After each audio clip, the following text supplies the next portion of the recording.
Good morning, everyone. Welcome to Radio 5G. This is Michael Henry Dunn, and today is Wednesday, March 27th. I'm here with my co-host, Nancy L. Hopkins, and we are here to share with you a really astonishing and stunning documentary, and to also go over practical tools that all of us can use to protect our towns, our communities, and our families from the lethal rollout of 5G technology. So, good morning from Colorado. Nancy, how are you doing? Doing good, thank you, Michael. How are you doing? Oh, I'm all right. I was up quite late last night.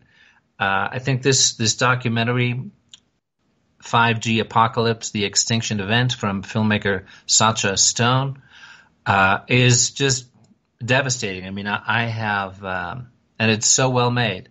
I've as you know, we have done an awful lot of research. The science is overwhelming regarding the 5G rollout and its lethal effects upon children, adults, the environment, plant life, insect life. We're very familiar with all this. And to see it laid out, the whole story laid out as soberly, carefully, without sensationalism, as this documentary does, it's stunning to just actually take it all in. It's simply, I don't know, I'm looking for the right words. It's sort of stupefying to realize that we have allowed this to happen. And I think we have to take responsibility for our part in letting essentially bought out government, bought out democracy, to steamroll both our health and our liberties in the way that 5G is poised to do and is really already doing, not just in the U.S., but especially in the U.K. The opening segments of this movie with our friend Mark Steele, whom we interviewed in our inaugural show of Radio 5G a couple of weeks ago, the science, the military expertise, the technological expertise that is soberly laid out in this film is just, to me, if you watch this film and you aren't outraged, they've already dumbed you down so badly that you hardly merit the name of human being anymore, because the moral issues are so clear. And the absolute necessity for moral outrage fueling effective action. That's what I'd love this program, to be about today. So I'd love to just hear your impressions of it, Nancy, and how it landed with you. Well, I have to say that there wasn't anything that jumped out at me that said, you didn't know this. I had covered virtually every point that they made in that movie. It was the way they presented it. It was visual. It was people who just kept sitting there saying, there's thousands of scientific research papers. You can't get away from it. The truth is, this is going to kill us all. And they're giving the statistics, and then you listen to the people who are representing the industry and, in some cases, the government itself, who sound like babbling idiots. It's like it was an in-your-face thing that, okay, it's one thing for you and I to sit here and say, this is insanity. You're going to kill everything, and and you got people who are have all the credentials, the scientists, I can't even tell you some of the names that they were, who were sitting there in front of the government and telling them the truth. And the government is saying, there is one, the question asked was to the lawyer representing the telecommunications industry. And the question was, well, is there any way that a city could opt out for 5G? And the legalese terms that the statement that he made was so confoundingly insane because it didn't even make sense. Because basically what they're saying is, well, you can opt out if you prove that the system that is in your area is above the standards dictated by the FCC, Federal Communications Commission, FCC. And those standards that they've set, you saw the bars, right? They did this presentation where they showed at so many gigahertz what has been scientifically proven, okay, by thousands of research papers and just all over the world. And so you got this graph and okay, so you start to have a little problem. Oh, well, the kids have a little problem, and until you get to DNA damage being done. And the standard above that, they know that level is where DNA damage is being done. And the standard above that is 100 times beyond it. So by the time you get to a threshold that's beyond the standard, everything is dead. So how can you opt out if they're telling you, well, the standard says, and you're saying, but it's killing it, we're here at the DNA, we're all dying because you're killing the DNA, but the standard isn't met. I mean, it is so preposterously insane that you just kind of have to shake your head and go, where's the rabbit hole? you know, because I'd rather go down the rabbit hole than stay here in this supposedly reality of 3D, because it's just gone beyond preposterous. Yeah, it really has. There's that clip where Tom Wheeler, former chairman of the FCC, in his big bravura jubilant announcement, right, of the rollout of 5G, you're talking about the FCC standards already allow lethal levels, hundreds of times higher than what we know is damaging. And he stands there at the podium and says, the standards, the FCC standards, even as insane as they are, he says, we cannot allow standards to stand in the way of the rollout. That the things that these officials actually had the gall to stand up there and say, and moreover, not just the gall, but apparently, the complete lack of accountability, their awareness that they are not accountable, that they can say, as this one guy, up to a White House podium, talking about, well, we know that the 10th Amendment, everybody loves the 10th Amendment to the Constitution of the United States, which specifically says that, all powers not abrogated to the federal government belong to the states and the people.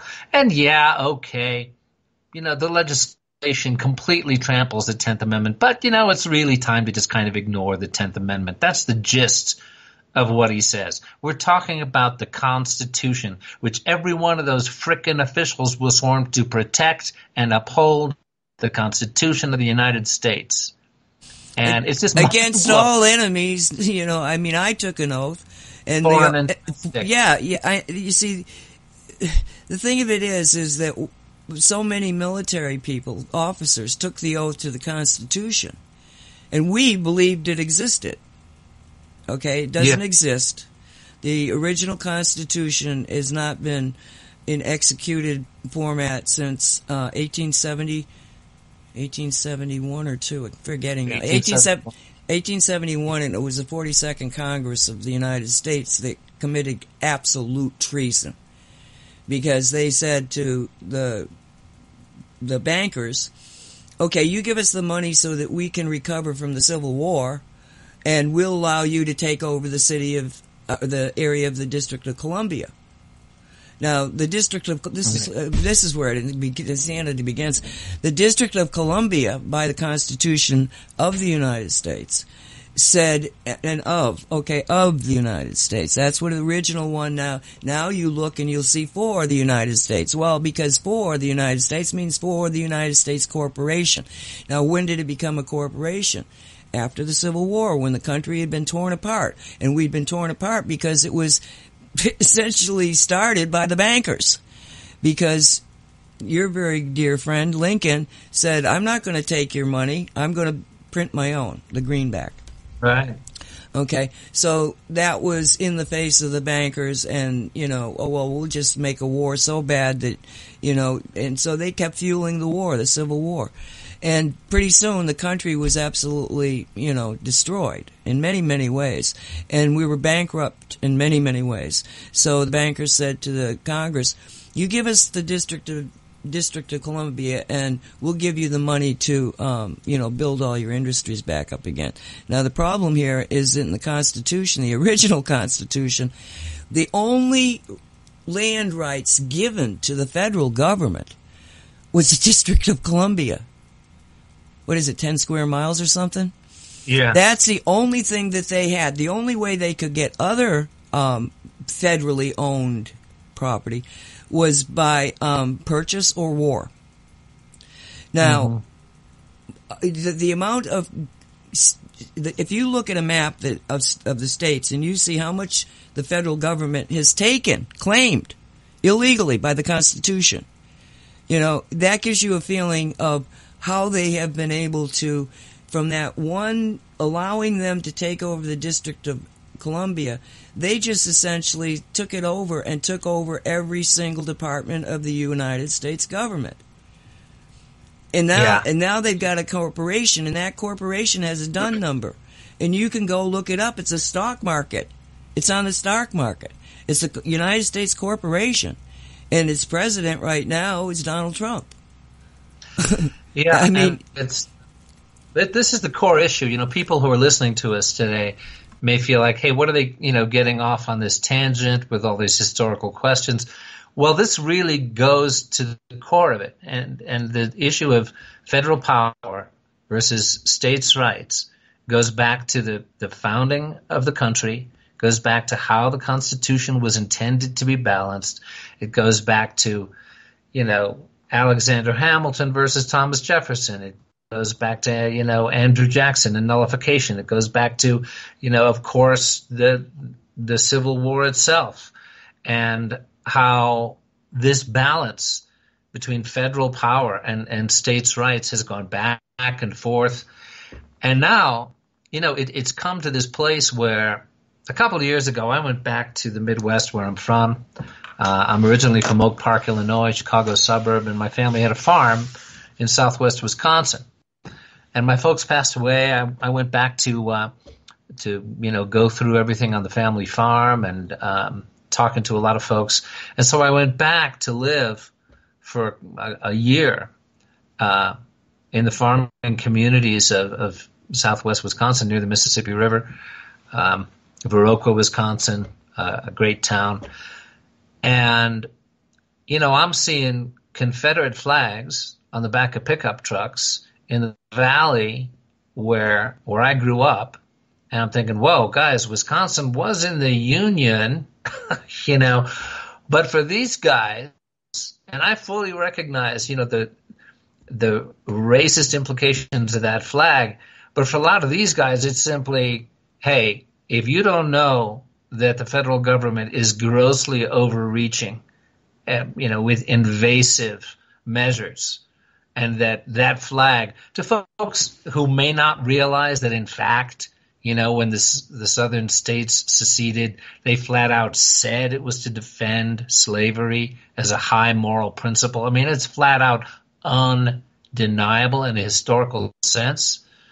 But, for right now, for these guys, going, hey, this is a symbol of states asserting their sovereignty in the face of unconstitutional federal overreach. Now, it's not the best symbol, and I hope we can come up with some other ones that aren't as controversial. But, that goes to the heart of it, which is that the federal government, of course, as a student of history who has looked at these underlying issues, is essentially controlled by a private banking cabal known as the Federal Reserve System, which was primarily, created and facilitated by a European banking cabal. Then 1913, the Aldrich Act, Woodrow Wilson afterwards said that he had completely sold out his country with the Aldrich Act. If you know these things, you know that the big picture of history and what is happening now with 5G represents the end game. It represents the final moves in a very long plan to make sure that the promise of this country in its beginnings is thwarted, is prevented from reaching its potential, that the United States of America, as a genuine beacon of freedom, of free enterprise, of freedom of religion, that potential is quashed, that America is made captive. And not only America, obviously, but the world, because 5G has got a global rollout. We see what our friend Mark Steele is exposing in the UK. But, the thing that is most inspiring to me about sitting here with you, Nancy, is that we can share with people this big picture and share hope and share effective action and just let people know that as bleak as this looks, and believe me, after seeing this documentary, it is pretty frickin' bleak.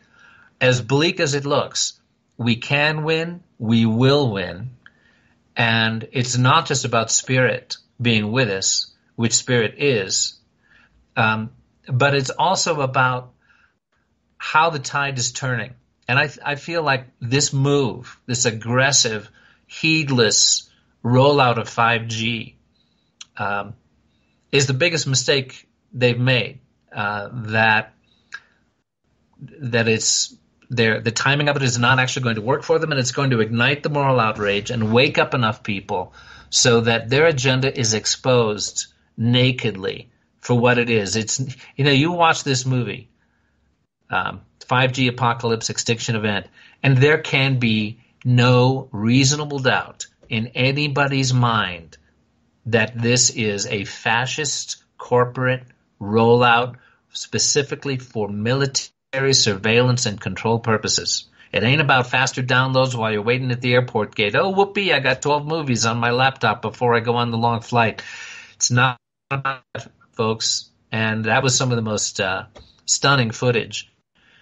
What did you think about that one piece with the former Royal Navy energy weapons guy, the retired guy? I thought of you particularly when he was talking about how 5G technology is what they use for crowd control and at low levels to cause cancer in the women who were protesting the U.S. Air Force Base in the UK, to cause cancer in the Catholics who the British were trying to control, in Northern Ireland during the long years of the Troubles. I thought of you particularly with that because you've brought this out many times, right? Yes. But before we address that, because I wanted to kind of talk about that Moscow embassy situation, because that gives you a time frame. But I want to play something that President Eisenhower said, because we reference it a lot, Eisenhower, in his Watch Out for the Military-Industrial Complex. But I think it's very powerful to hear the man explain it, so it's only a couple minutes. So I'm going to play that, okay? Okay. All right. Hopefully.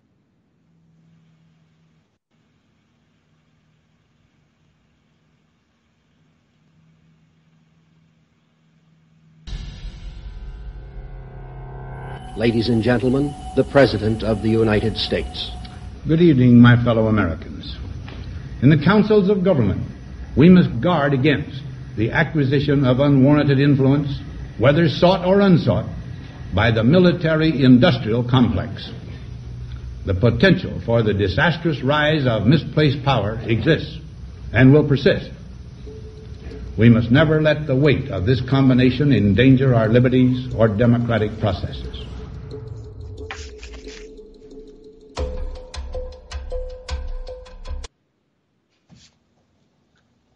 And that's it. Yeah, a clear warning. Yeah, and that one phrase that Eisenhower used, the disastrous rise of misplaced power. You know, this is Dwight David Eisenhower, Commander-in-Chief of the Allied Forces from World War II, laying it out, the disastrous rise of misplaced power. And, you watch this movie, and there it is, and they actually use that clip in the movie 5G Apocalypse. And I've quoted Eisenhower a number of times on that. And,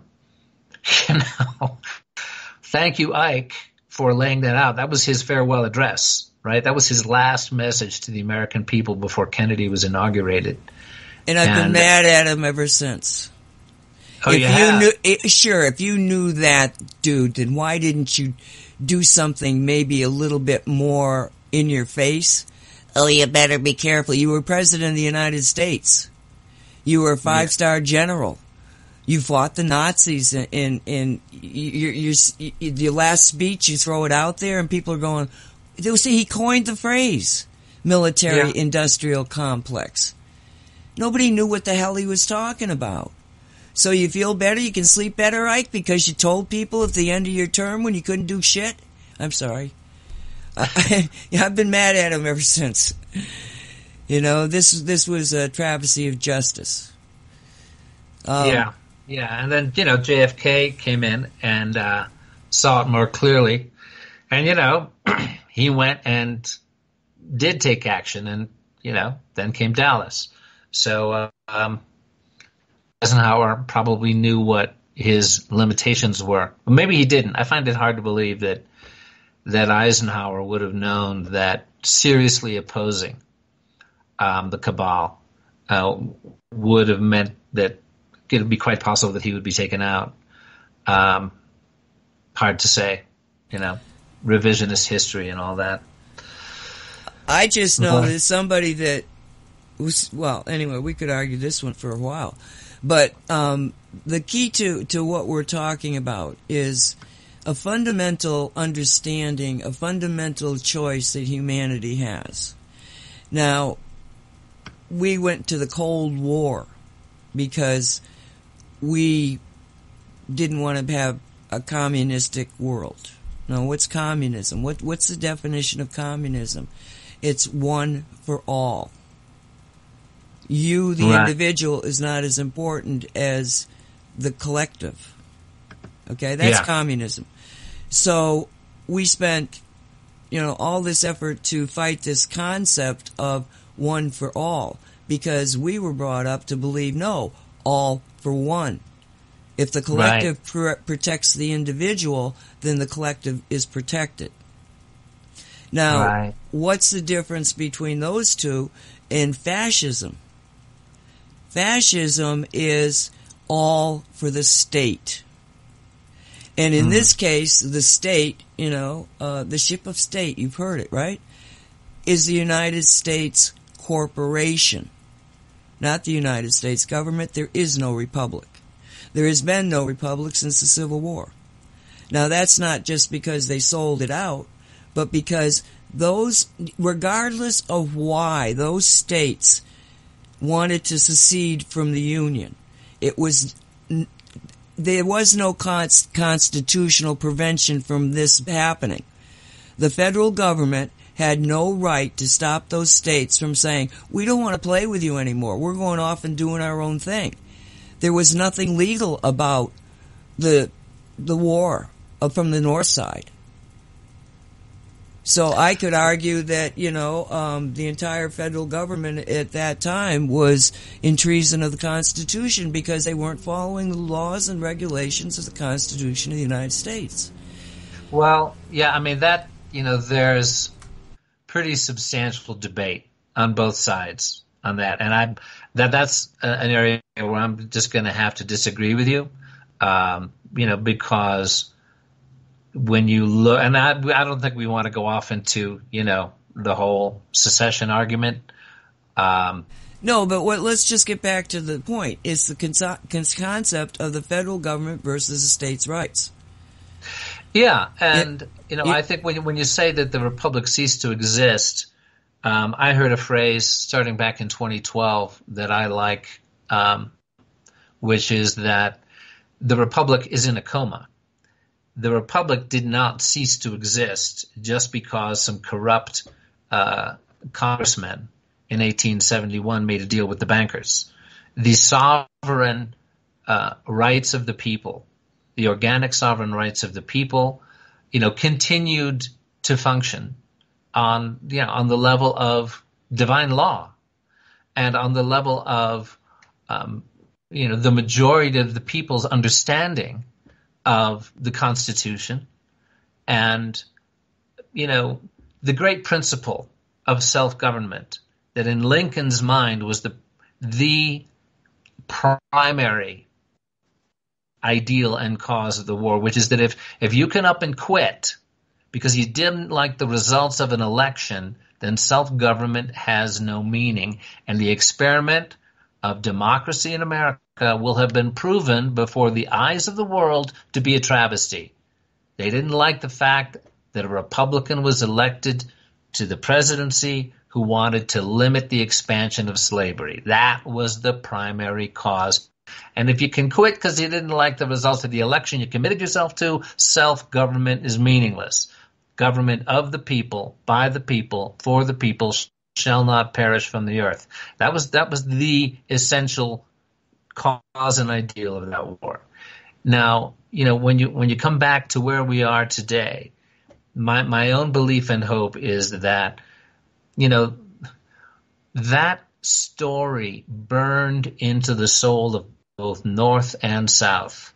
And it was 100 years, before the Civil Rights Movement managed to reclaim some actual liberty for African Americans. And it's been another, 50 years since then that we are seeing how, that long battle, was a part of a much bigger war than most people realized. I think the story that we can share with people here is that I don't care where you're from on the political spectrum, what part of the country you're from, whether you're Republican, Democrat, North, South, this cuts through all that. We've got to be able to see the big picture here. This is about a tiny, wealthy, ludicrously wealthy, tiny 1% of 1% minority executing a long-range plan for domination and control of this planet for their benefit only. And I think this is the weapon that they've handed us with this, is that if you don't wake up to this, okay, you are already in a coma. But there's plenty of folks out there who can wake up, who do care about their children, care about their communities, care about what this country once meant, and that I really believe that this can be the wake-up call that unites us and allows us to cut through all this, red, blue, right, left BS. I mean, yeah, over on the left, I see the collectivist agenda, and it appalls me as an American. And I'm pretty much a centrist, Midwest, American guy. And, and over on the right, you've got naked fascism with what's going on that we see in this movie. So, let's just get back to the essentials that we all agree on, that we've forgotten that we all agree on. Anyway, I've talked a long time here. I'm going to let you cut in. I've got this link I want to share with everybody. We want to give tools to people. There's a really good organization called the EMF, as in Edward Michael Frank, emfsafetynetwork.org. And we're sharing with you a page called How to Oppose Small Cell 5G towers. We're going to put the link up for you. And it's got some very good tools, and it's also got a pretty sober assessment of what the actual laws are in the state of California, at any rate, which govern the ability of municipalities to successfully fight 5G. So anyway, do you have some, before we start looking at that, Nancy? I know I gave, my version of history there, and you may have some things to say. Well, as you're talking about it, I keep going back to Nazi Germany, because we saw what happened there, and when I would study it as a history student, I couldn't quite understand why the German people let this happen. And now over 40 years, I've watched the same transitions. It certainly took a lot longer, but it was much more subtle. They sort of had learned from Nazi Germany how to get the ultimate control. And I was told by an insider back in 1976 or 7 that they were going to use an electronic, it was called PSYOPs, it was called PSYOPs system at that time, but they were going to use the developing electronic technological structure to be able to mind control the population. I knew that back then. They knew the dangers of the microwave. Now, radio signals associated with 4G are not the same when we're talking 5G. 5G is they're millimeters, but when you're talking about the signals, they're smaller, they're very tiny.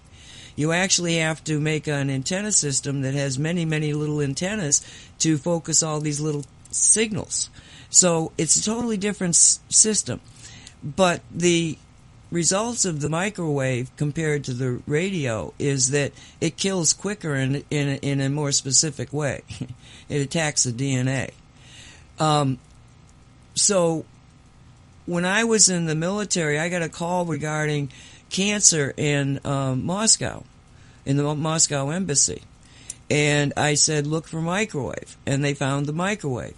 Now, at that time, when I heard this guy, higher command asking me the question, I'm thinking to myself, well, they must have I never questioned the fact that this was something new that they had discovered, right?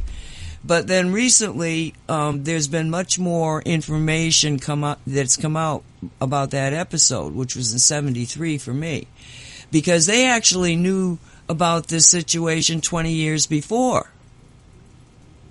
The U.S. government knew about it in '53, that there were microwave emissions bombarding the embassy in Moscow.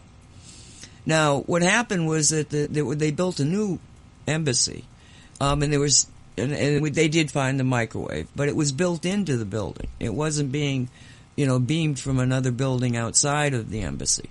But the thing of it is they're so shocking about during this period of time, the three State Department employees that were the ambassadors to Russia all died of cancer.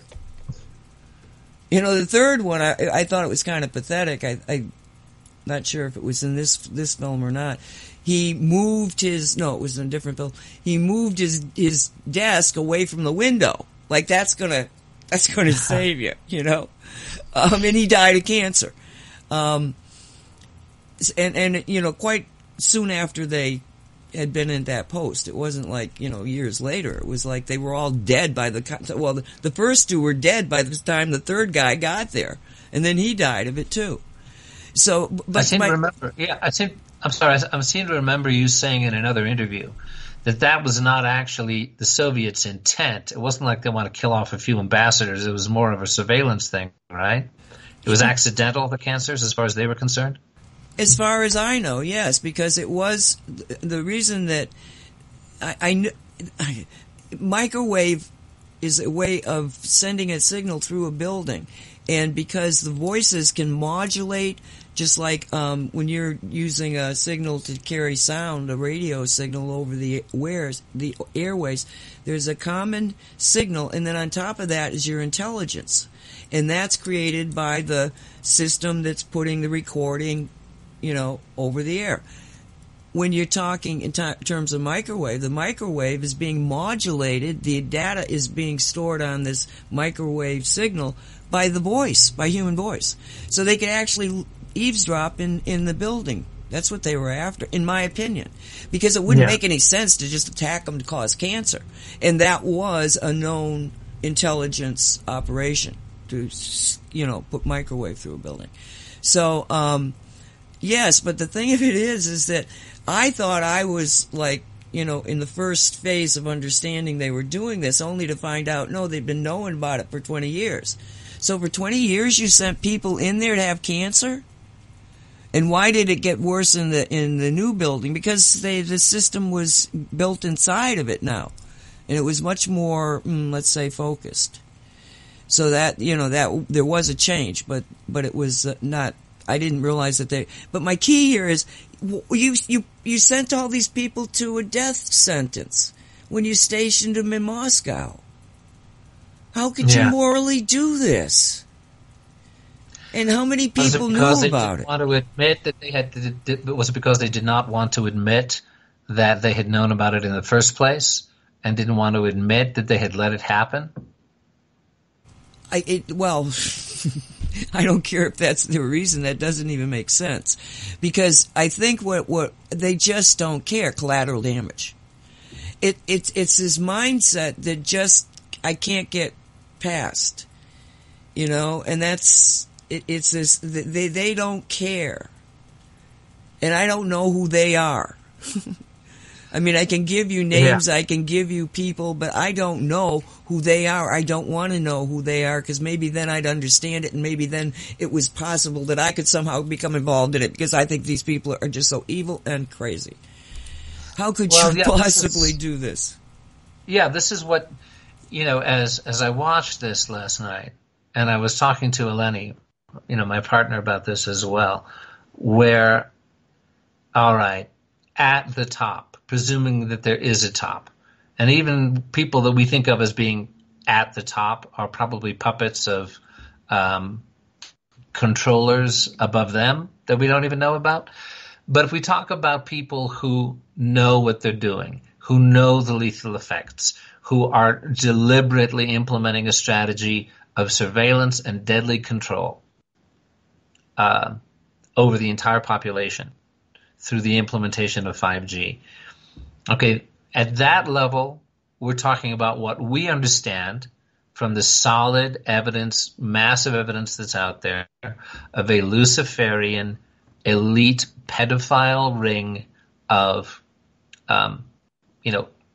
extremely corrupt factions, we will call them, who, nakedly and unabashedly, consciously embrace what we call evil, which is, the complete domination of others for your own pleasure and profit, at the complete disregard of humanity, compassion, love, decency, all the things that we normal folks regard as being, gosh, that's, what nice folks, ordinary folks should be. So there's those folks. And then there are people next level down who have been compromised by those folks, either, tortured, bribed, coerced, etc., where it's like you ended up in the mafia and you didn't even know it, and there's no way out. There's those folks.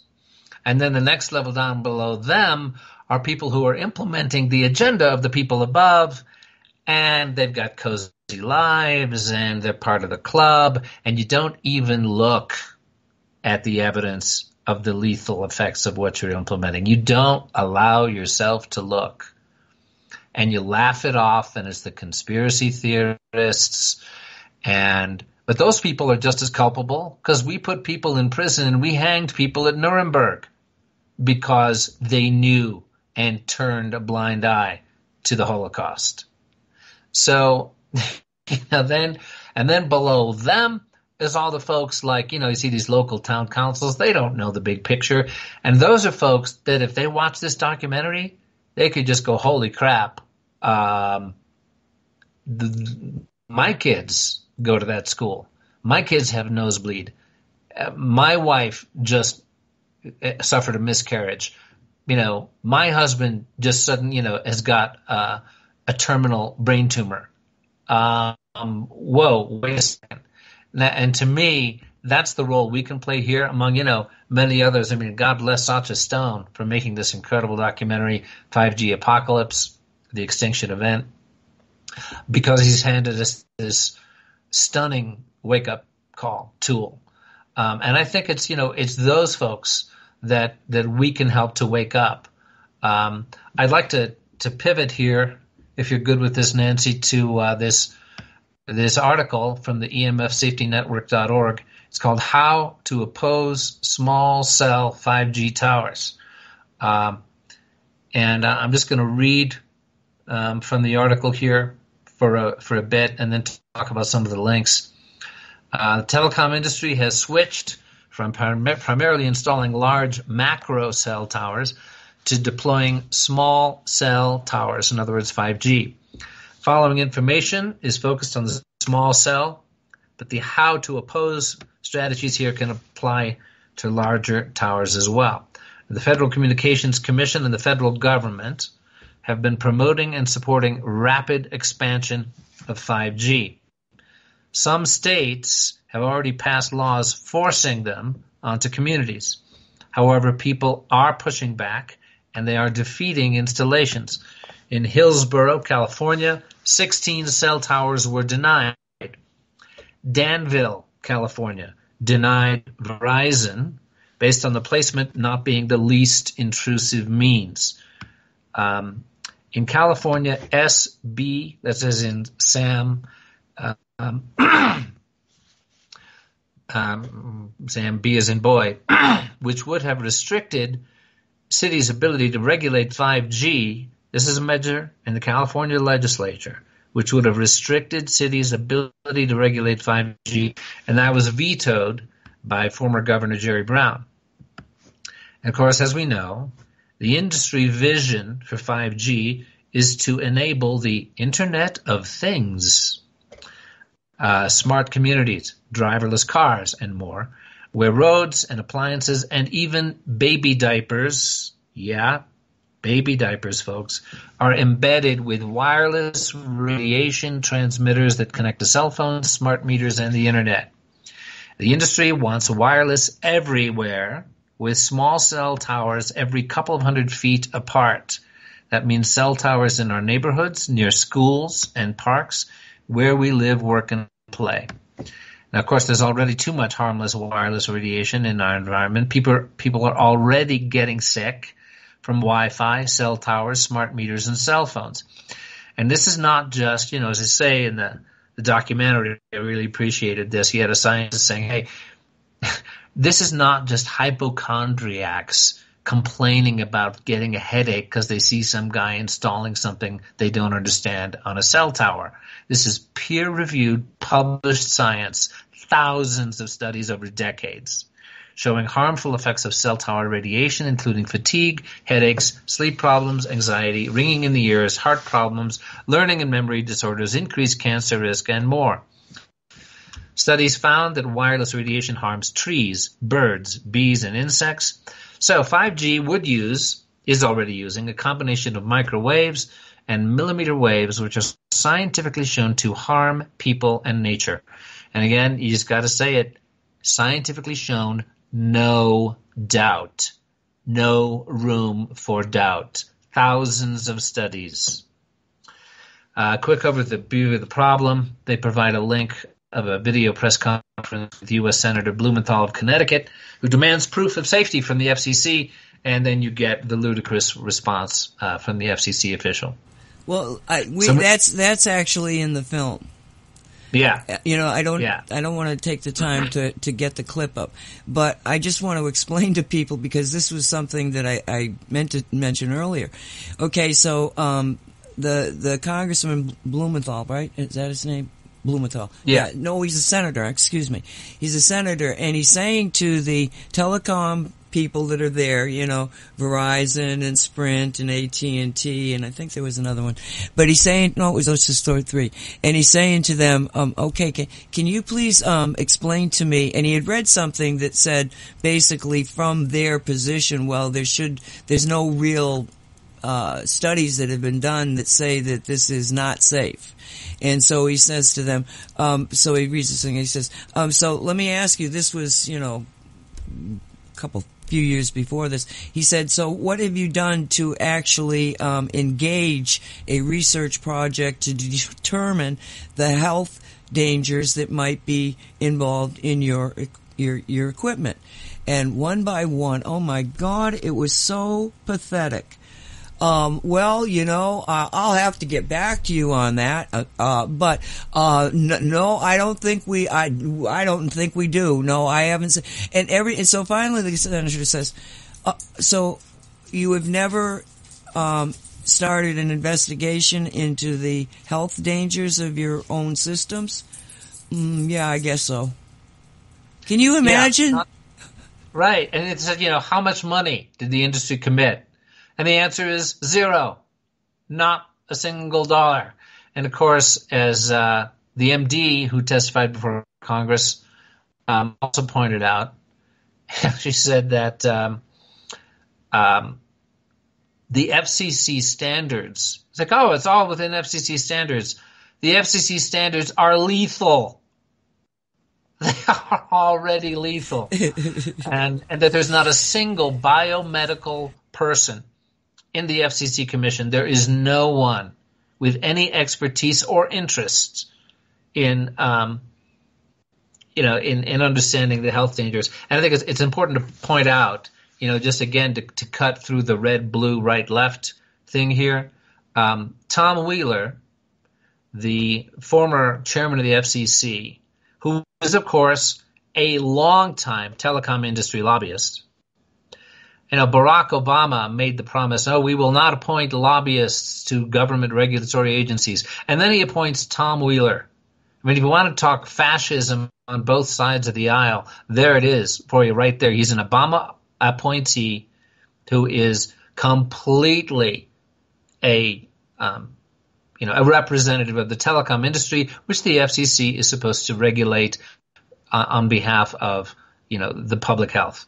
Well, this is what's so insane about it, because the FCC is being given. Everybody goes to the FCC. Is it healthy for you, right? But those FCC, the telecommunications people say, well, we depend on what the FDA says, Food and Drug Administration. Okay, we depend on that, and it's like that's kind of where I was going. Like, who made you people in charge of health? It's like you should be looking at the FDA, demanding that the FDA look at this. They're the ones. Are they only limited to drugs? You see, this might be one of those quirky things in law where nobody is in charge of determining the environmental health. Maybe it's the EPA. Maybe it's the EPA, environmental protection. Now, that's completely gutted now, and again, a captive agency, as the phrase is. There's an excellent article in The Nation that just a very in-depth investigative article exposing how captive agencies are completely abandoned their actual mission to protect the people and have been handed over to, it's the fox guarding the henhouse completely, and just laughingly, absurdly, nakedly obvious. So yeah, that's don't quote FCC standards. That's just the industry saying this is the acceptable standard of how we will kill you slowly or quickly while making billions of dollars for our shareholders and ourselves. I do apologize to the listeners that we sound so crazy. We're just telling you the facts. Yeah, this reminds me of some. There was some movie about a guy who works for the cabal, and he works in he's one of these good guys I forget the name of the movie. This may be a useless anecdote, but he knows things that he shouldn't, and he's trying to find his way through with his conscience about what's happening to people. He meets a woman in a restaurant. You know, they strike up a relationship, have a romance. She begins to find out more and more of what he does, and she begins to be more and more outraged and appalled. He's got surveillance on him. They say, hey, you know, this woman that you're with, I don't know. You know, she may be actually, you know, some opposition plant, and she's, you know, messing with your life. And there's a pivotal scene in which he confronts her with this idea that she's, you know, maybe a plant, and she says, no, I'm just a person. I'm just a human being who is appalled. This is just the reaction of a normal human being. And this is like what we're trying to say here. I know this sounds crazy, folks, but unfortunately the world has gotten to a crazy point. And this is one of the things that they count on.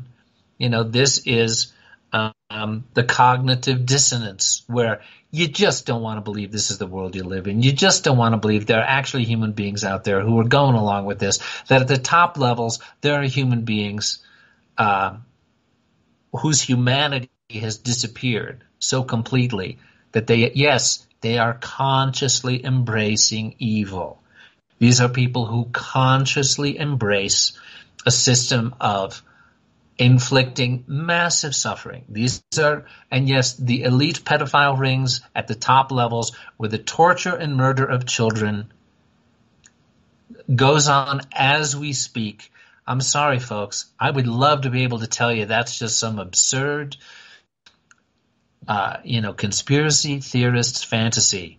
I wish that I hadn't sat in rooms with people who were reliving the satanic, systematic torture they experienced as children from these groups. I wish I didn't know multiple therapists who had patient after patient after patient whose trauma was traced to systematic satanic abuse in these elite pedophile rings. I wish I didn't know a woman of great integrity in California who has been bravely sharing her story from childhood of being used as a sex slave by elite, top-level European governmental circles. I wish, we lived in a world where none of that was true, but we do live in that world.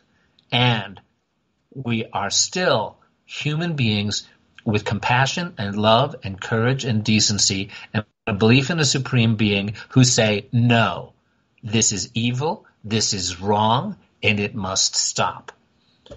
So, anyway, that's why we thank you crazy. for that. Because I think that's the crucial thing that so many people don't feel comfortable with, because it may not be really politically correct. But this is a war between good and evil, period. Yeah, there's no getting away from it. None. Okay. All right, well, pivoting back to this really good article from emfsafetynetwork.org, how to oppose small cell 5G towers.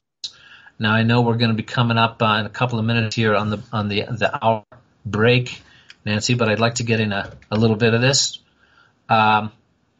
So they give you a step-by-step process on this website. Number one, keep a watch on your city or county planning or permit department for applications for small cell towers.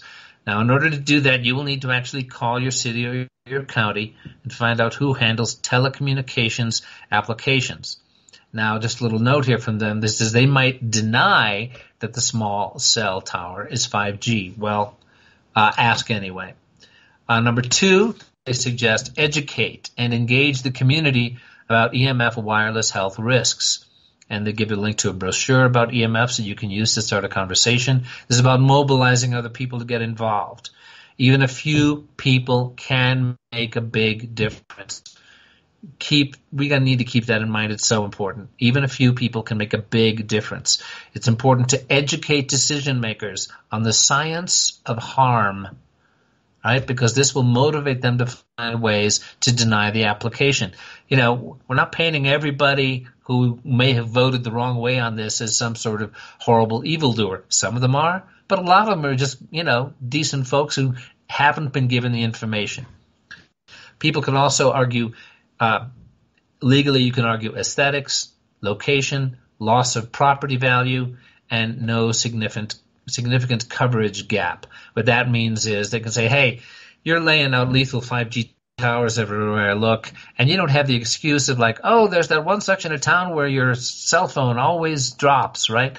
No, that is not an issue. There are legal provisions where they have to show that there's a significant coverage gap as their justification. And I want to just back up on that sentence again about how you can argue to stop the small cell towers. People can also argue aesthetics, location, and loss of property value.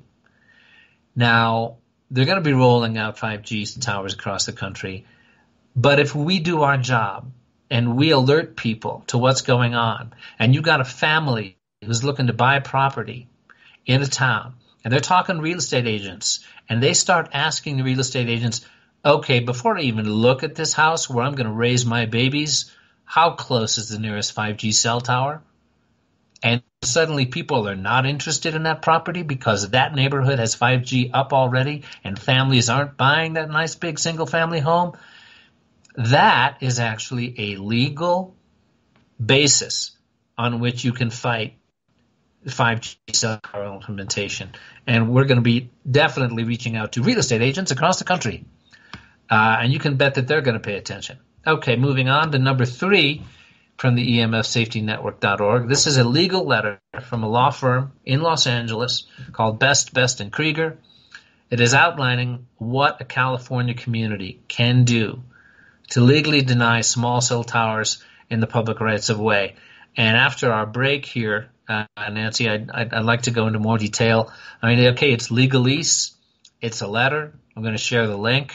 I don't want to, bore people by reading the whole thing, but there's some really important points in here about what towns and communities can do and what state and federal law, state law in California specifically in this instance, might prohibit them from doing, and what the windows are, what the gaps are where you can effectively fight. And some 200 communities are already fighting the implementation of 5G. We've got to take it to the state level, eventually the federal level, and we can hit that coming back.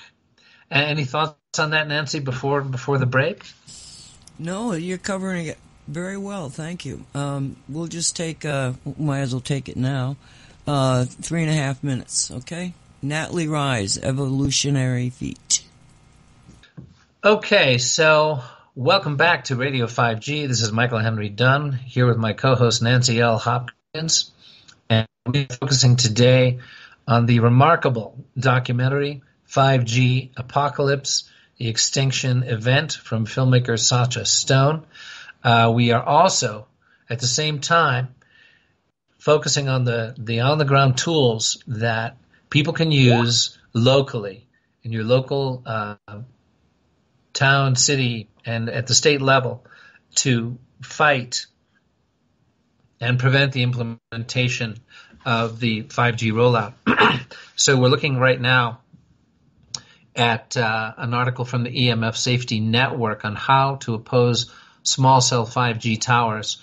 I do want to say that I'd like to integrate all this as we go on, Nancy, into the big picture of the movement, because to me, this, the movement to stop 5G goes hand in hand with the freedom movement, and goes hand in hand with just a rapid spiritual evolution going on in America and the world. And so, we're doing our best to cover both the 3D and, what we would call the higher spiritual realities that we can immerse in and which can have a dramatic effect hand in hand with the on-the-ground measures we can take. So, a battle between good and evil. Yeah, that's just basically what it is, folks. And there's no other way to put it. We need to be real about this. Just a little side story here. Andrew Harvey, who is the leading thinker and author on sacred activism as a movement, sacred activism essentially being about anchoring your work for a cause in a spiritual practice and some kind of relationship with the Supreme Being such that you can hang in there when things get as bleak as they're getting now because of not just faith in God, but actual communion with Spirit in whatever way that your conscience and your spiritual tradition guides you to. And Andrew Harvey tells a story in one of his books about this belief we have. Us good folks will say, okay, we're imperfect human beings, but we're doing our best. When we're fighting for a cause like this, where 5G rollout has such obvious lethal impact, and it's very difficult for us to believe that there are human beings actually cooperating with this. And Andrew tells the story of sitting down with a guy from big agro, right? A Monsanto type guy. And here's Andrew Harvey. He's a mystic. He's a scholar. He's an activist. He's what would be called a progressive. And he's sitting down with a major executive from big agro and appealing to the guy's conscience. So, well, surely you must understand that you probably don't realize just the terrible damage that your corporate plantations and the militia you're using are causing in plantations, like for example in South America. And he's saying all this guy, appealing to the guy's conscience and higher values. And this guy just happened to be very candid. And he said, you people really make me laugh. You think we don't know this stuff? You think we're actually going to go, oh dear, I had no idea. We must stop this at once. He said, I know very well. He said, I know that my profit margin goes up because we oppress activists or have them eliminated in South America. You think I don't know that? He says, but I like sitting down to $10,000 a plate dinners with, at the White House. I like hanging out with lobbyists. I like, the really high level lifestyle that this moral, just complete absence of moral values affords me. And moreover, I kind of know that there's probably some karmic consequences too down the road. I know that consciousness survives death, blah, blah, blah. But so what? You liberal people, you really make me laugh that you think you can appeal to us on this level. And so, that's the thing. And when we say, hey, this is good versus evil, and it's on both sides of the aisle, folks. It's, it's on the far left. It's on the far right. It's in the middle. There's all kinds of folks who've been compromised or who are consciously choosing it.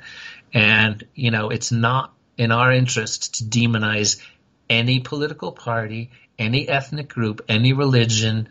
It's just got to come back to the rule of law. And I'm talking about the higher law. I'm not talking about, bought off legislatures passing corporate protection laws like we're going to talk about here. We're talking about the higher divine law behind common law, behind Magna Carta, behind the Code of Hammurabi. It's the golden rule. Okay. Anyway, end of speech. Getting back to EMF Safety Network here. And this letter, this is a legal letter from the law firm of Best and Krieger in Los Angeles, and it outlines what a California community can do to legally deny small cell towers in the public rights of way. So I'm going to just do a little quote here, and feel free to jump in here, Nancy, as points arise. This is from Best and Krieger, attorneys at law.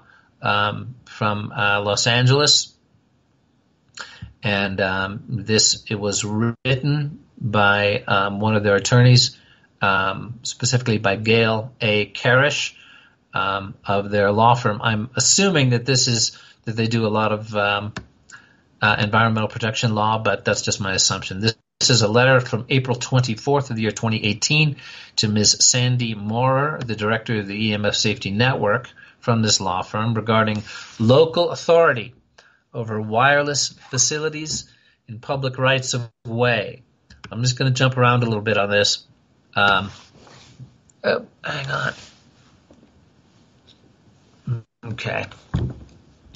Dear Ms. Moorer, you have asked for a general summary regarding the scope of authority of a California municipality to deny applications for placement of wireless communications facilities in public rights of way, which can be presented to the city of Sebastopol on behalf of the EMF Safety Network. To understand the scope of municipal authority to deny such applications, it's necessary to take into account the legal limitations on such authority, which are also outlined in this letter. In preparing this summary, we examined state and federal law. We did not review the city of Sebastopol's municipal code or any wireless communications facility applications which may be pending before the city. Thus, we note the city of Sebastopol's code may contain further requirements and restrictions regarding the city's authority over public rights of way not addressed in this memo. In addition to the facts and circumstances related to individual wireless applications would also impact this analysis as applied to individual applications. So this is some legalese she's placing in front of this. Finally, we note this is an area where laws are somewhat uncertain and subject to potential change in pending court cases, as well as through pending federal proceedings. Now, basically, that's just a preamble paragraph outlining that this is a complex situation, but we have a moral obligation to educate ourselves about this. We need to know the law, state laws in our state, and how the feds are trying to override it, and how the federal government has pretty much granted the FCC the right to completely trample over state and local municipality abilities to stop the 5G rollout. But there are windows. There are, a thermal exhaust port above the main port where a single shot from Luke Skywalker's X-Wing fighter can blow up the Death Star. It's that kind of thing. Anyway, so here we go. Number one, telephone companies have state franchise rights to use public rights of way. This is how the law reads, folks. Under California law, telephone companies have state franchise rights to use public rights of way pursuant to Public Utility Code Section 7901, which has long been interpreted as a statutory grant of a franchise to telephone companies to use and place, quote, telephone lines in public rights of way, and to, quote, erect poles, posts, piers, or abutments for supporting the insulators, wires, and other necessary fixtures of their lines. And Public Utility Code Section 233 defines telephone line broadly to include, quote, all conduits, ducts, poles, wires, cables, instruments, and appliances, and all other real estate fixtures and personal property owned, controlled, operated, and managed in connection with or to facilitate communication by telephone, whether such communication is had with or without the use of transmission wires. Okay, so that's a little where they sneak in wireless here. Now, I recommend all of you to check out how to oppose 5G small cell towers at the EMFsafetynetwork.org, and you can go over this letter yourself. Essentially what it does, it goes on to outline the limitations on state franchise rights, and the couple of points along in here where there is legal language in which public health can be cited, and yet such a blanket approval and protection has been granted to the telecom industry by federal law and in some cases by state law that that you've got narrow little legal windows in which you can fight this. So what we're doing is encouraging everybody to familiarize themselves with these legal grounds and to use the windows that we've got. And one of the points that's made in this film, 5G Apocalypse Extinction Event by Sacha Stone, one of the points they make is that, hey, you can, okay, a town here, a town there, you can do an opt-out, but ultimately, you're just choosing to opt out of a massive system that is going to blanket you anyway. They have approved 20,000 low-orbit satellites to interact with towers on the ground, blanket the planet in 5G. So you folks in Mill Valley, California, God bless you for having banned 5G in Mill Valley. And you're probably going to commute to the city.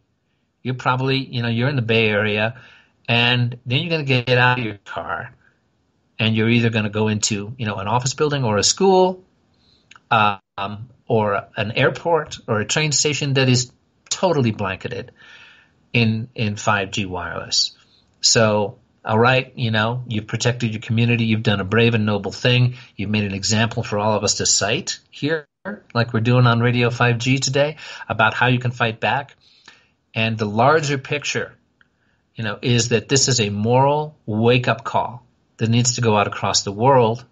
And especially for us in America, we need to reclaim our sovereign power as citizens to protect our families and our communities under the Constitution.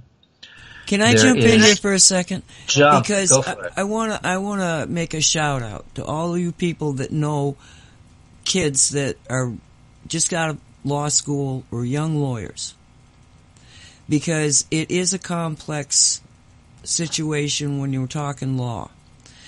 If you guilt these people into working with us, you will have given them a heads up on what it really is, the law that they think they understand.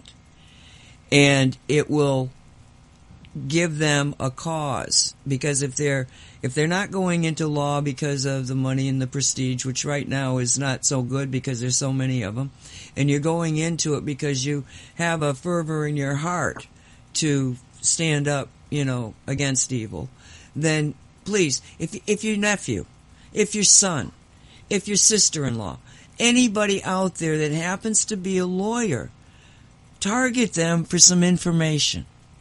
Please. Just a thought.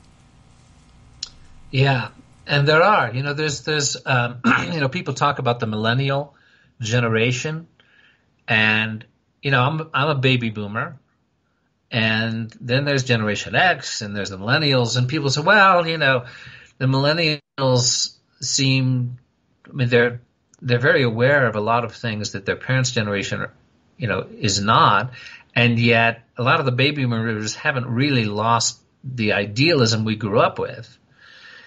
And yet millennials are looking around and going, okay, where's the cause that I can dedicate my life to? Where is, and there's this huge environmental wake-up call that's going around the world with young people. And I just think what you're saying is so important, Nancy, for people who want their lives to make a difference. Really, in the end, that's really all it comes down to. Do you want to make a difference with your life? Do you want to get to the end of your life and look back, say, okay, I was just one imperfect human being doing my best, but I did what I could. I feel like my life was worth something. I didn't just dumb out in front of a television or my laptop or stare at my cell phone for most of the day. I actually got out into the air with my fellow human beings and made a difference and stood up for what's right. And, for the lawyers who are listening to this, if you're looking to use what you learned and make a difference, this is the chance. With this letter that we're looking at from Best and Kruger, is that right? Best and Krieger. I'm going to read their summary and conclusions from the end of the letter. For all the lawyers, you definitely want to check this out, particularly in California. But also people in other states, they're citing a lot of federal law as it applies to municipalities that's going to be helpful for you to know. Their summary and conclusions. This memorandum broadly summarizes applicable law as it stands today, but the climate is one of regulatory uncertainty. State and federal law creates a framework under which local governments may review wireless facilities in public rights of way. Now, while there is discretion to deny applications on a variety of grounds, in certain instances, local authority is entirely preempted by federal or state law. The leading case upholding local government's power of discretionary review, including a consideration of aesthetics of installation by telephone companies in public rights of way, which is T-Mobile West LLC versus City and County of San Francisco, is currently under appeal to the California Supreme Court. Now, this is from back in April of last year. Further, the FCC is considering several pending proceedings in which it may issue new rules. Well, it's pretty safe to say, this is Michael talking, that the FCC is not likely to issue new rules which are going to hold the telecom industries accountable to public health. Because, of course, they are not only owned by the industry, they are led by former lobbyists for the industry. In addition, this is quoting the legal letter from Best and Krieger again, both the particulars of a local government's code as well as the facts and circumstances surrounding a particular wireless facility application will come to bear on any local decision to deny the permit. As noted at the outset, we did not review City of Sebastopol's code, any individual applications. That's in regard to the EMF Safety Network, which requested the opinion from Best and Krieger, which had to do with the City of Sebastopol. And then they also go on to say, in addition, facts and circumstances related to individual wireless applications would impact this analysis, etc., etc. That's the legalese completing that very informative letter from Best and Krieger. It's a law firm in Los Angeles, from responding to a request from Sandy Moorer, who is director of the EMF Safety Network. And that's from an article, How to Oppose 5G Small Cell Towers. And I see that it's. Yeah. I see this was from April 24th, 2018, and that they have it in the next higher court, Supreme Court of California. Too bad we didn't think to check that to see what that might. Maybe they've had some kind of a decision in the Supreme Court. Although you'd think we'd heard about it. Yeah. Just to wrap up this section on the article, How to Oppose Small Cell 5G Towers from EMF Safety Network, they give you a good step-by-step process. We were on step number 3 now to step 4. Speak at public comments at city meetings.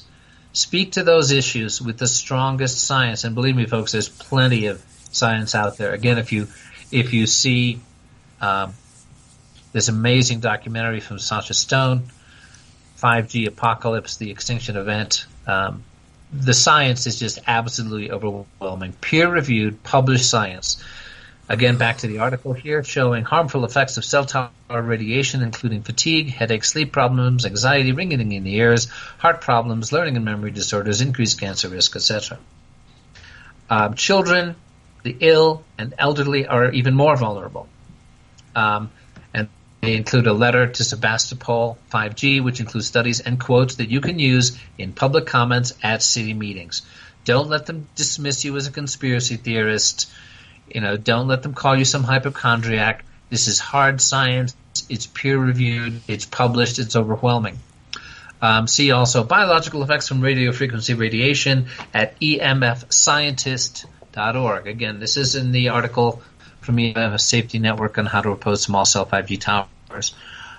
Studies of radiation impacts on wild birds, nest abandonment, plumage deterioration and death. And, of course, we know about the devastation of bee colony collapse, which, of course, Shungite is the counter-revolution being rolled out in order to help restore bee colony collapse that has happened from 4G. Shungite does not protect from 5G, or at least the Shungite field hasn't yet expanded to be able to do that. Maybe we can talk about that in a little bit. The fifth thing they recommend, a small cell tower is a junkyard on a pole. In reality, these often do not look like the representational drawings the industry presents. Click on the photos to the left for a closer look, and they show you how to identify a small cell tower. Democracy Now!, this is number 6 on the article, reported on an investigation by The Nation magazine how big wireless made us think that cell phones are safe. I've read this article. It is really good. It goes into a great deal of depth about the propaganda campaign, about the slanted industry-sponsored studies, how big wireless war-gamed the science on risks while making customers addicted to their phones. I mean, this is brutal stuff, folks. It's, those of you who remember how the tobacco industry war-gamed the science on lung cancer, this is the same story all over again. So point 7, when there's an application pending, send a letter by mail and email to the decision makers. Go to public meetings, speak out and oppose, gather others.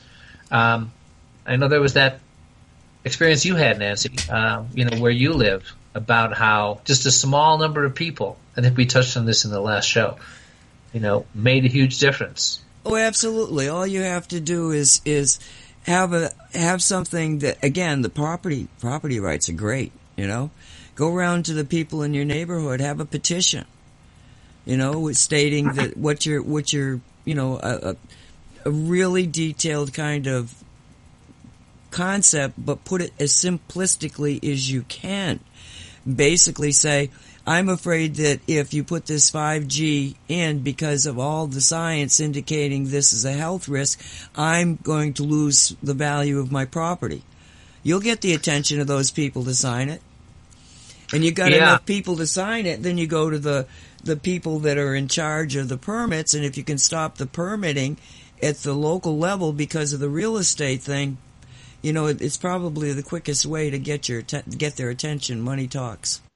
Yeah, I think that real estate angle is a very powerful angle for us to encourage people to take. We're certainly going to be doing that, because people understand property values. Everybody understands property values.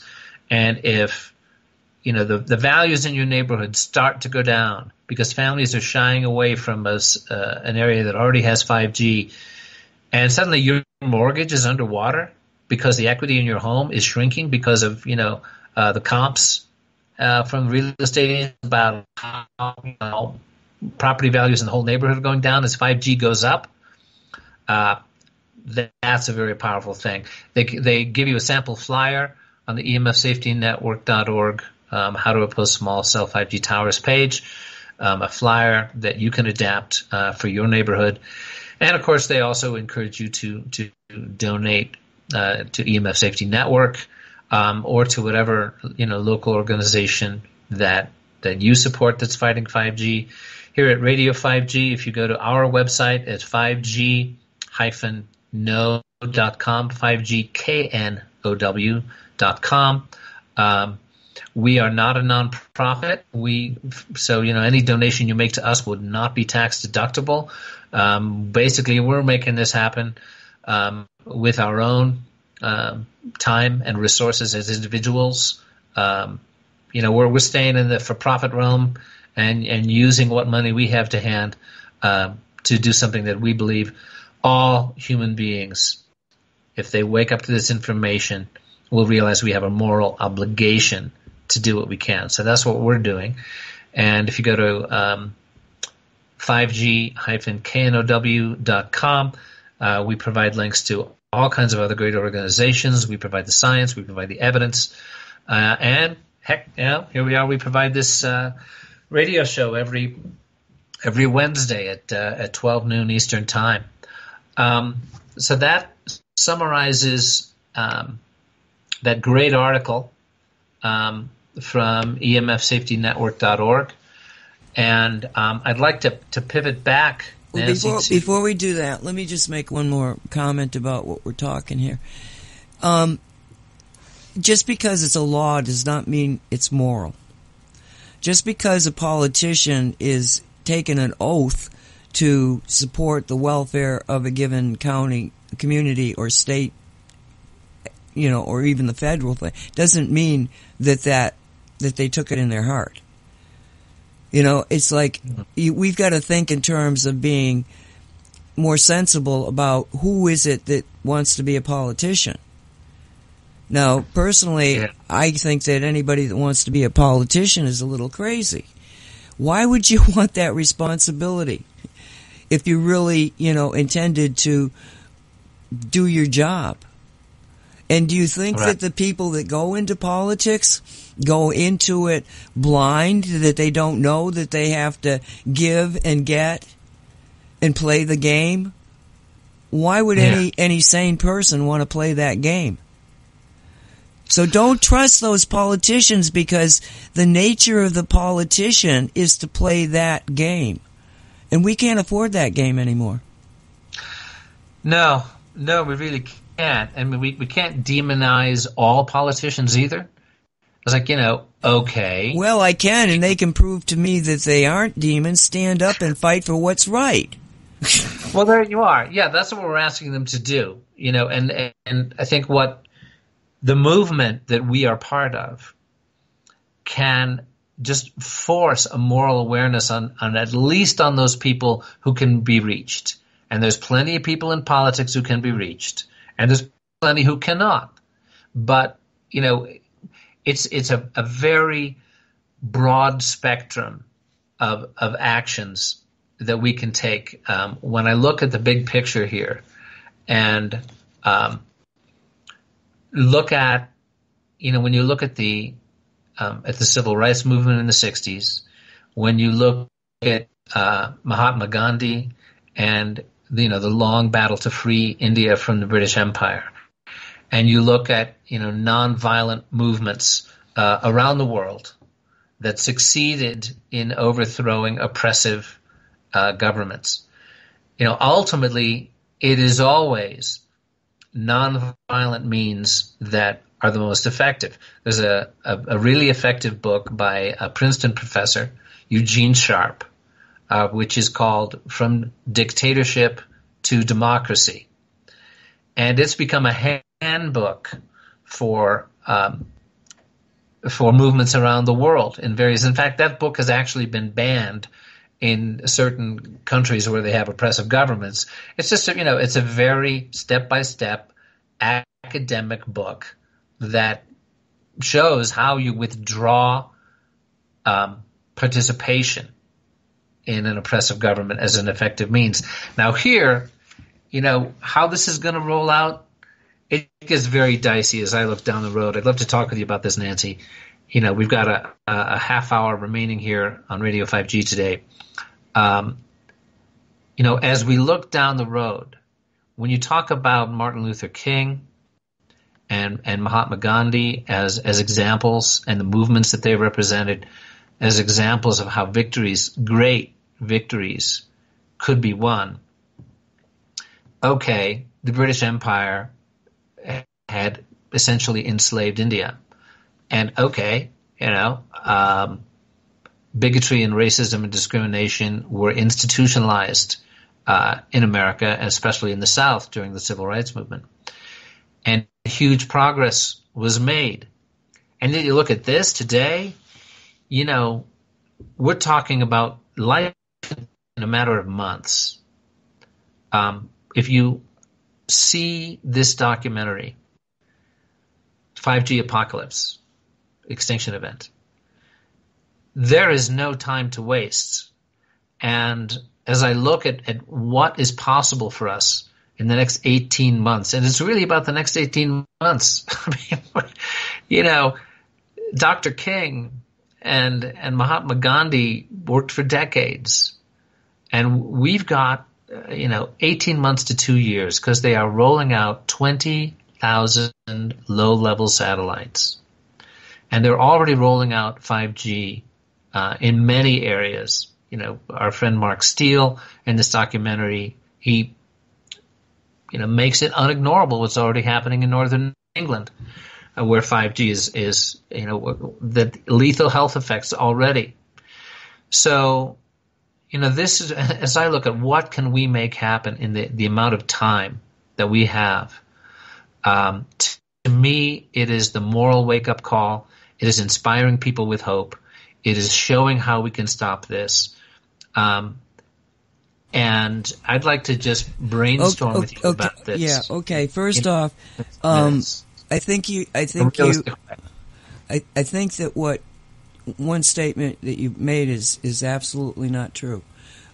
You're suggesting that we haven't been at this for a very long time, because it's not just the 5G thing. It was 4G. It was there has been a voice out there that just keeps getting louder and louder.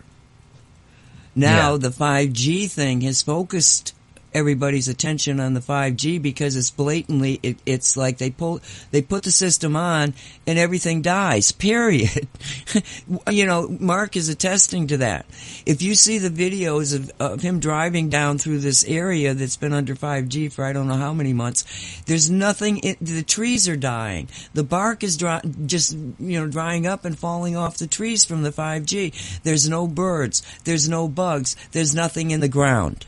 And people are bleeding from the nose. There's people dying because their babies are dying inside of them. The babies are dying. There's young kids it's like insanity. But there it is. It's there. It's there. It's there. All right. Now the difference between all of those other predecessors in the same concept of wake up to the truth. Why did these things work? Because, Britain was oppressing India. The white society was oppressing the black people. These were facts. And when you put the facts on the table for the rest of the world and your own people to see, you go, oh, yeah, that's kind of undeniable, right? Well, it's the same situation now with the 5G. This is undeniable. But the difference here is that Gandhi and Martin Luther King had to go talk in small groups and get small groups to get to be bigger groups. We've got the internet. And this is why everything is going to happen so much faster. Plus the fact that because we've got the internet, we have the voice of the collective consciousness, the subconscious of humanity.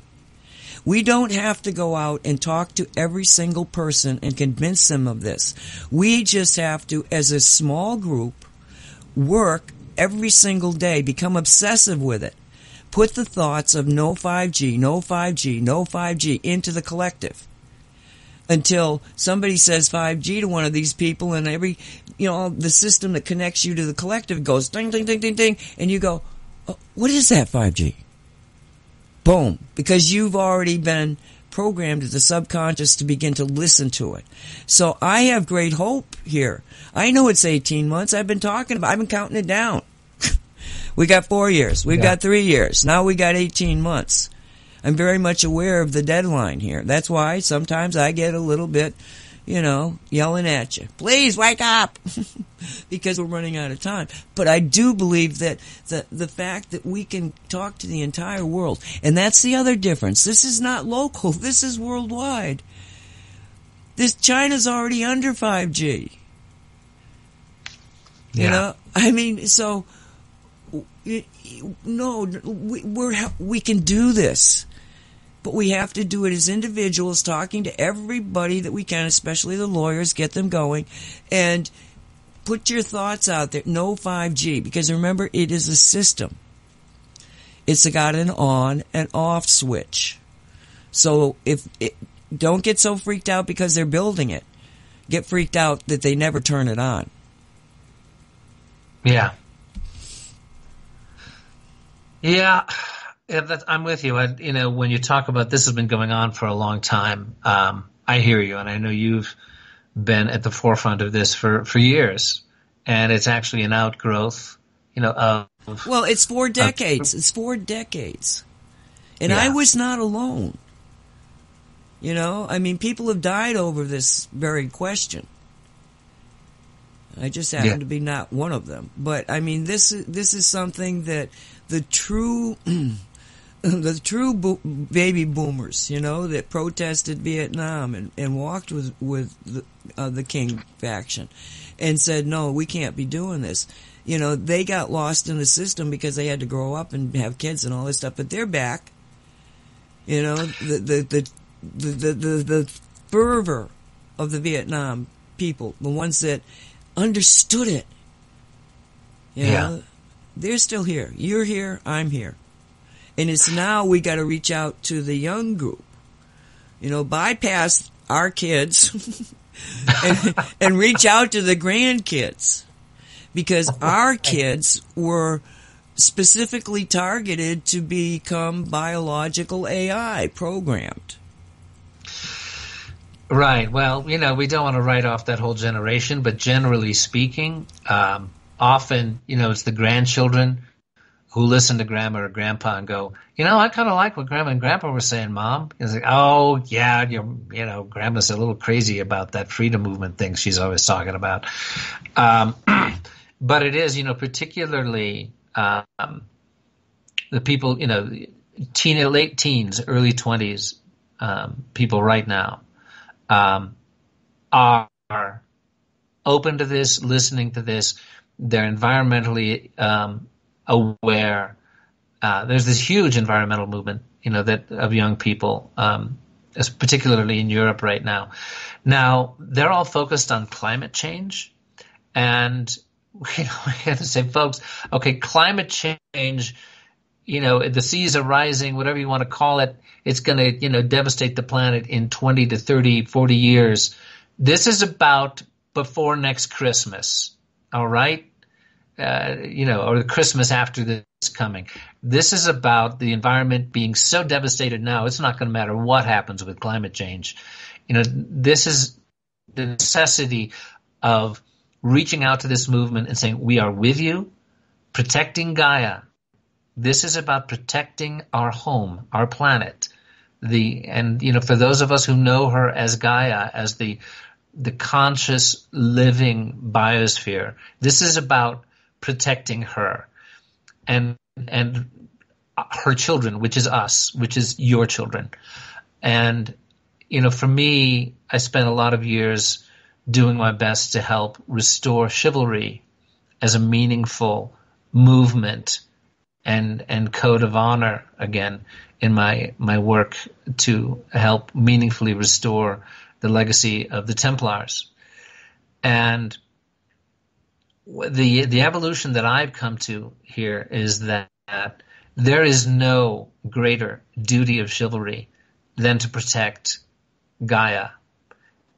You know, we have these images of the knight protecting the lady fair, and essentially, you know, those who don't like the, you know, stereotypical male-female roles of that, think of it in a bigger way, folks, because this was about defending those who cannot defend themselves. And that, right now, that is our Mother Earth and her children, which is us and our children. And it is about the life of this world, of trees and animals and us being at risk from conscious evil. There is really no other way to paint it. And can I just say something about generations? Because sure. You know, we're in the baby boomer, you know, generation. And so we've been around a little bit here. And what I say, reach beyond your kids to the young generation, because it was us as a young generation that didn't have any we didn't have any chips in the game.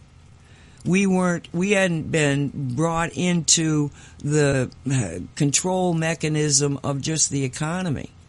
Our parents were still paying for us for the most part. So we had the flexibility. We had nothing to gain or lose with the system. And then you graduate from college and all of a sudden you're in the system, and now you're afraid to make waves because you're separated. You're not on college campuses, this type of thing. You're separated, but you're also invested now in that system. And that's why I say we have to reach over these people, because they're invested in the system. They don't want to listen to us, but it's the young people. And to be honest with you, I don't care whether I think that my life is meaningful or not.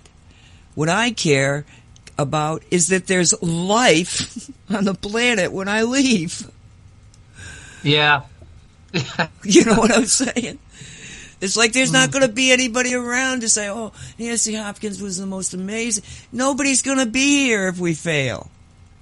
Mm-hmm. And I know I sound like the most no, because that they have made it so awful that we have no options here. If you don't become active, and early in this game, I wrote a book, Cosmic Reality, and I said, you don't have to go to the streets to protest. Sorry, here's a revision. Get off your asses and go down to City Hall and tell them the truth.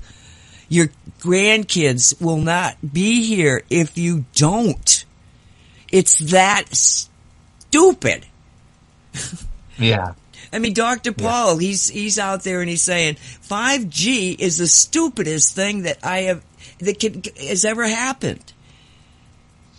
You know? Yeah, well, it's not stupid to some small group of people who know what the effects are going to be. You know, and this, to me, this is actually the hopeful part. One of the many hopeful parts of this, to me, is that this is really a desperation move.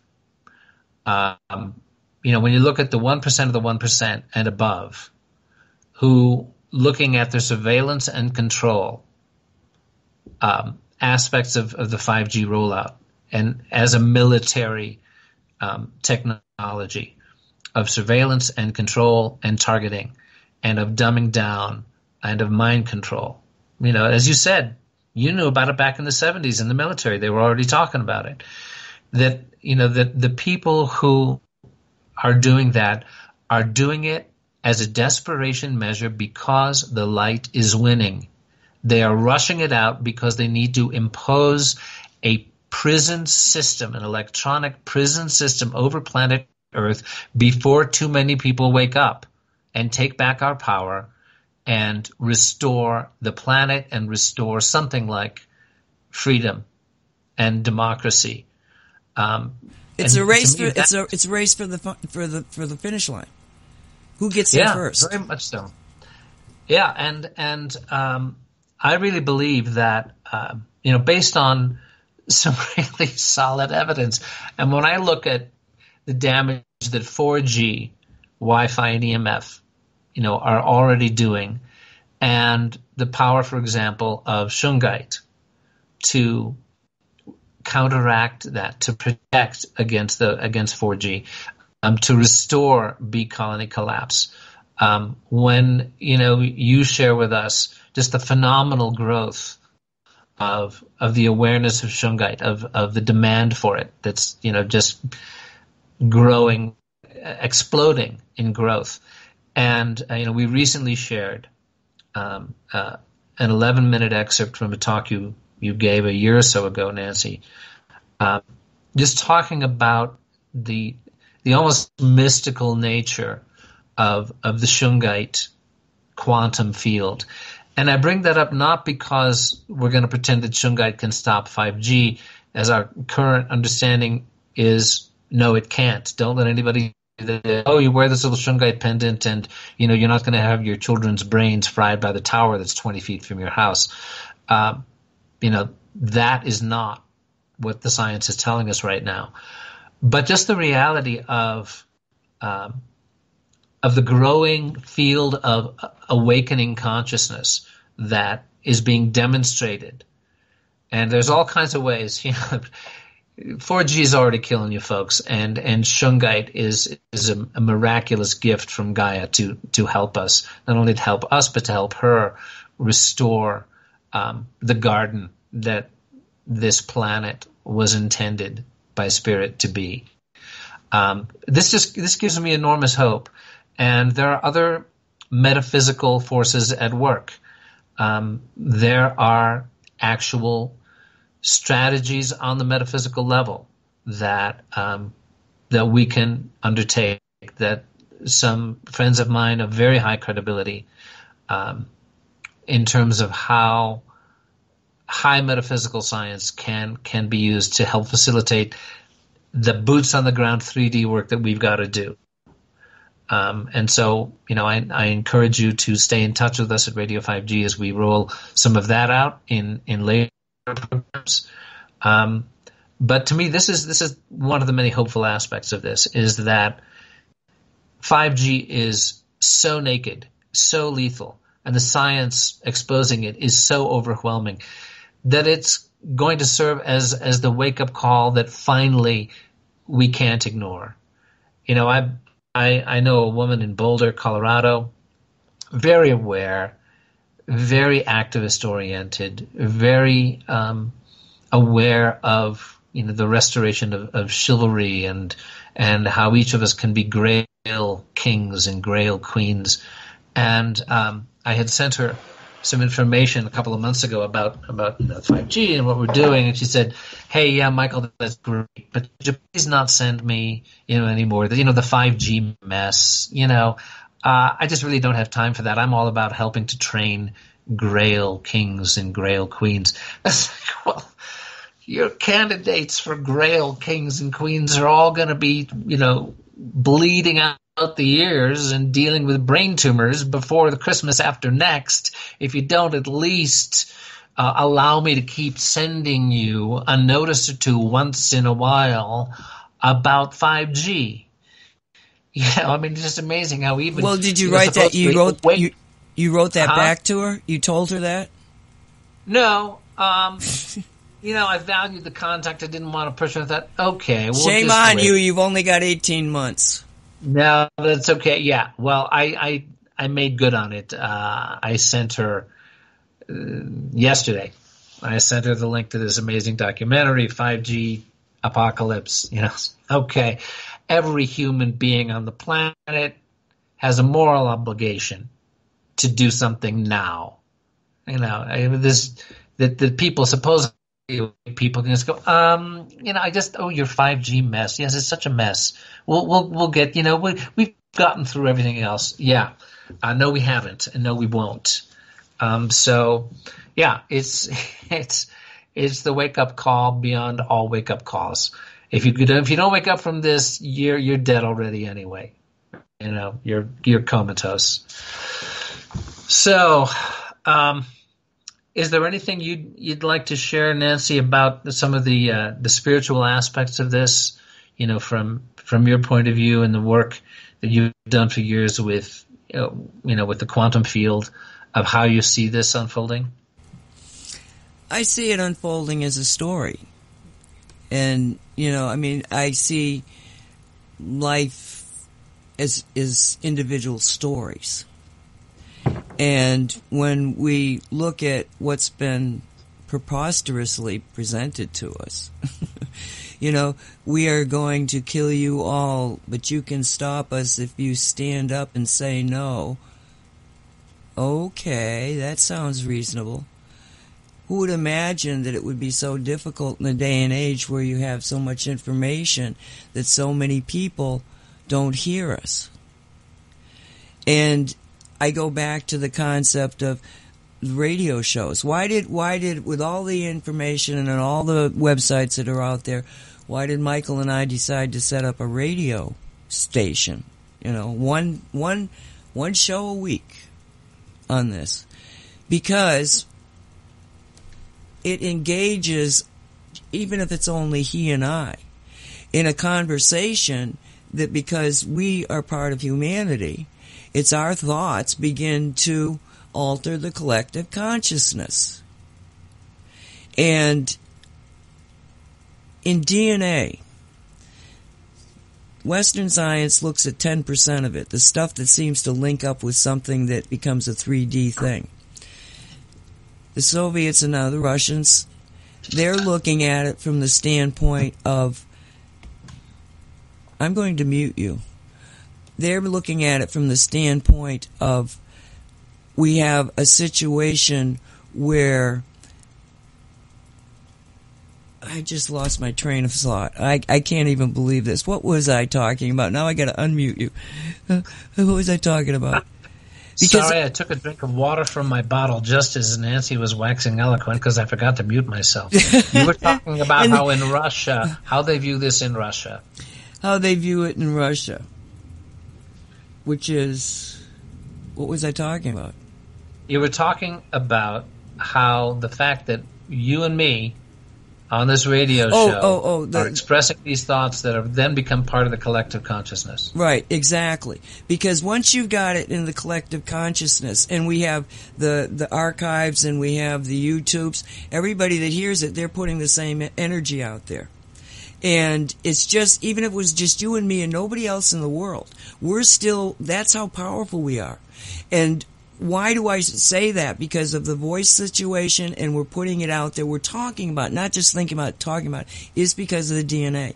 In the Russia and the in the Soviet Union, they studied the 90% of DNA that's, I think that we just weren't being told, but the 90% of DNA, the things that the West calls junk DNA, and they discovered there's an internet that is biological, a biological internet that is based on the DNA and the way that the DNA is actually communicating with itself.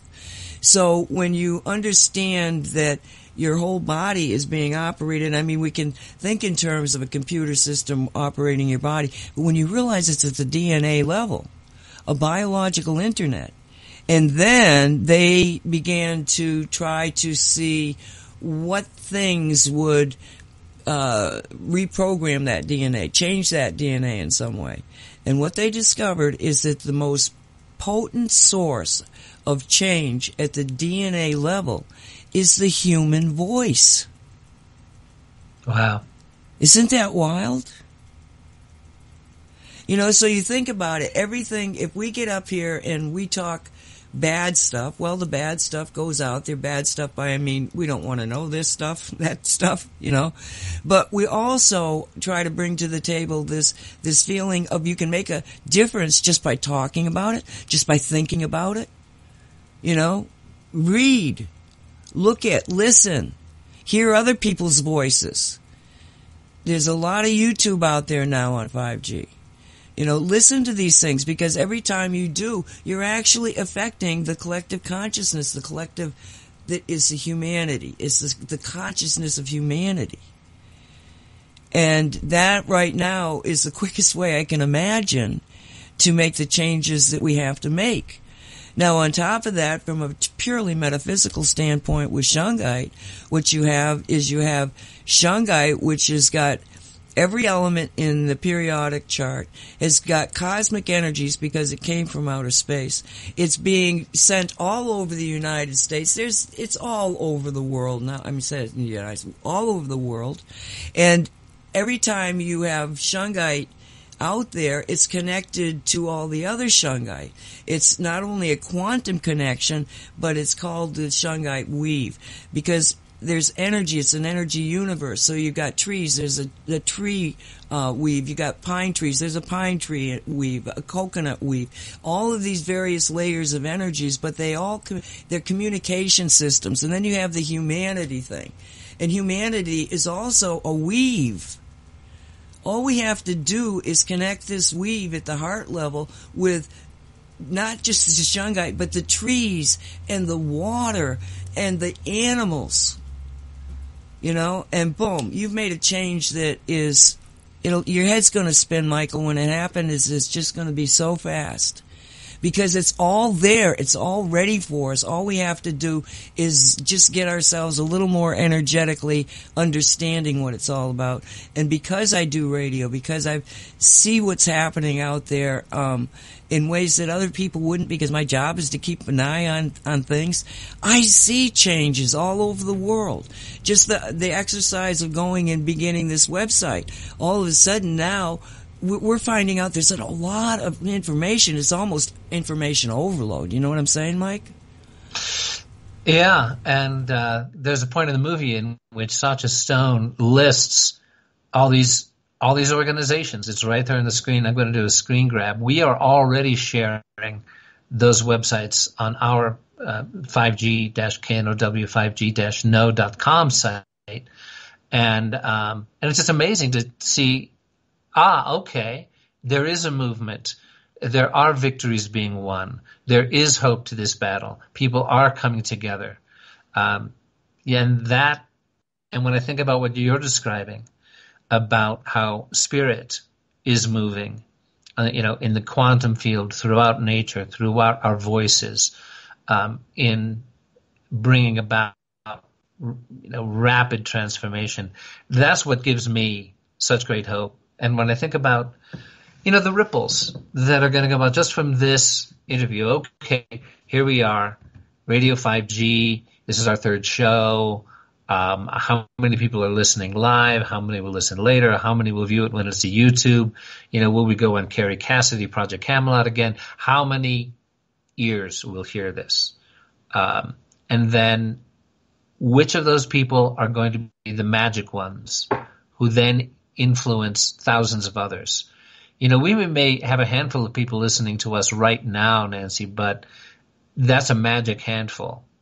And those people, wake up others who wake up others. And then every conversation we have, every link we share, every event we go to, I'm going to be getting out there with a presentation, going around to as many places as I can live in the next few months.